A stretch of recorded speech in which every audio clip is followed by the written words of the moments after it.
लोकसभा चुनाव से ठीक पहले सुप्रीम कोर्ट ने देश की सभी राजनीतिक पार्टियों को सबसे बड़ा झटका दिया है।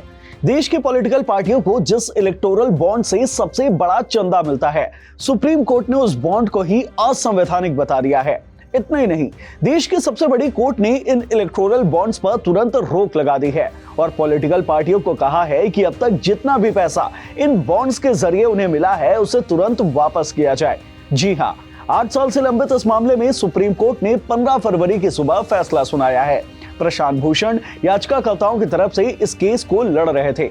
इलेक्टोरल बॉन्ड्स क्या है, इसे लेकर सुप्रीम कोर्ट ने क्या कुछ कहा है और अब पॉलिटिकल पार्टियों के पास क्या कुछ रास्ते बचे हैं, जानते हैं इस वीडियो में। Hello everyone, I am Himanshu and you are watching Uncut. 2 जनवरी साल 2018 को मोदी सरकार ने चुनाव की फंडिंग की प्रक्रिया को सुधारने के लिए इलेक्टोरल बॉन्ड्स स्कीम को लागू किया था।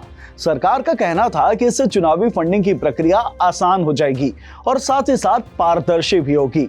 इसे लेकर कुछ लोगों ने आपत्ति जताई और केस दर्ज किया था। इलेक्टोरल बॉन्ड्स कैसे काम करता है आपको बताते हैं। देखिए, इलेक्टोरल बॉन्ड बैंक जारी करता है साल में 4 बार, जनवरी, अप्रैल, जुलाई और अक्टूबर में। इसे खरीद कर कोई भी आदमी किसी भी पार्टी को चंदा दे सकता है। यानी कि अगर किसी इंसान को किसी भी पार्टी को चंदा देना है तो वो बैंक में जाए या फिर उसकी वेबसाइट पर जाए और इलेक्टोरल बॉन्ड खरीद ले और उसे जाकर दे दे अपनी पसंदीदा पार्टी को, और इस तरह से वो पैसा उस पार्टी के खाते में चले जाते हैं। इलेक्टोरल बॉन्ड का अमाउंट 1000 रुपए से 1 करोड़ रुपए तक का हो सकता है। इस मामले की सुनवाई 8 साल से सुप्रीम कोर्ट में लंबित थी। 15 फरवरी को सीजेआई की बेंच ने इस मामले पर अपना फैसला सुनाया है।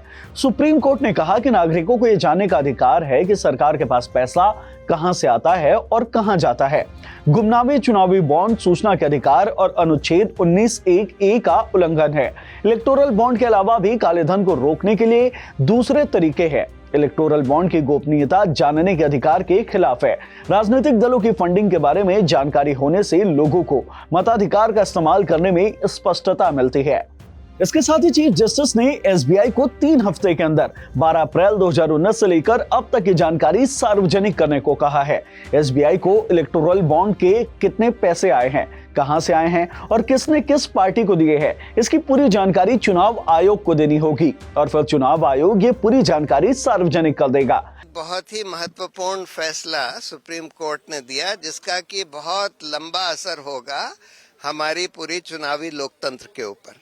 उन्होंने ये इलेक्टोरल बॉन्ड की स्कीम कॉम्प्रिहेंसिवली स्ट्राइक डाउन कर दी है, ये कहते हुए कि इसमें जो एनोनिमस एलिमेंट इन्होंने लाया कि भाई किसी को पता नहीं लगे कि भाई ये इलेक्टोरल बॉन्ड किसने खरीदे और किसको दिए, ये बिल्कुल हमारे जनता के सूचना के अधिकार के खिलाफ है, जो कि एक मौलिक अधिकार है जनता का।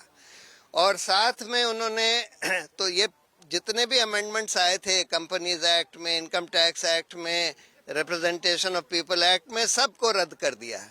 जो जमा करे गए पॉलिटिकल पार्टियों ने जो अपने खातों में जमा करे, उसका पूरा ब्यौरा स्टेट बैंक ऑफ इंडिया, जिसके पास ये सारी इंफॉर्मेशन है, वो इलेक्शन कमीशन को दे और ये पब्लिक वेबसाइट पर डाला जाए, जिससे कि जनता को पता लगे कि किसने ये इलेक्टोरल बॉन्ड्स खरीदे और किस पॉलिटिकल पार्टी को दिए।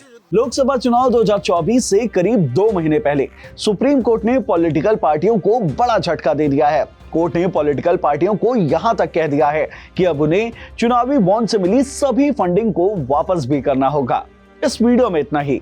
अब पॉलिटिकल पार्टियों को कब किसने कितना चंदा दिया है, वो जब चुनाव आयोग सार्वजनिक करेगा तब हम आपके लिए एक डिटेल वीडियो लेकर आएंगे, जिसे देखने के लिए आप अनकट को सब्सक्राइब कर लीजिए। और अगर इस वीडियो से मिली नॉलेज आपको पसंद आई हो तो इसे लाइक और शेयर करना मत भूलिएगा। धन्यवाद।